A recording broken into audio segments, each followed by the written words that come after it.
अस्सलामुअलैकुम वरहमतुल्लाहि वबरकातुहू। हर इंसान चाहता है कि वो परेशानी से निकल आए, अल्लाह अज़्ज़ व जल उसको दौलत की फरावानी अता करे। हर इंसान चाहता है अल्लाह अज़्ज़ व जल उसको रोज़ी रोटी की फ़िक्र से आज़ाद कर दे। मैं आपको एक वजीफ़ा बताने लगा हूँ। इस वजीफ़े की इतनी ताकत है कि अगर आप इसको 3-4 दिन मुसलसल अपने विर्द में रखें तो इंशाअल्लाह अज़्ज़ व जल अगर अल्लाह पाक ने चाहा तो आपको रोज़ी रोटी की तंगी और उसकी परेशानी, उसकी फ़िक्र ख़त्म हो जाएगी।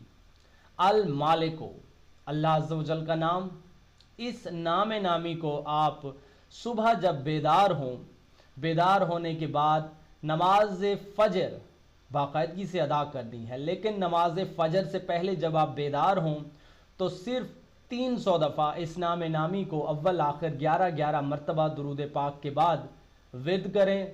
फिर फजर की नमाज अदा करें। उसके बाद सिर्फ 100 दफ़ा इस नाम नामी को अव्वल आखिर 11-11 मरतबा नबी अकरम सल्लल्लाहु अलैहि वसल्लम पर दुरूद पाक पढ़ें और फिर उसके बाद इस नाम का विर्द करें और फिर उसके बाद दुआ करें। 7 दिन, सिर्फ 7 दिन, 8वें दिन आपको इस नाम नामे की बरकत नज़र आने लग जाएगी।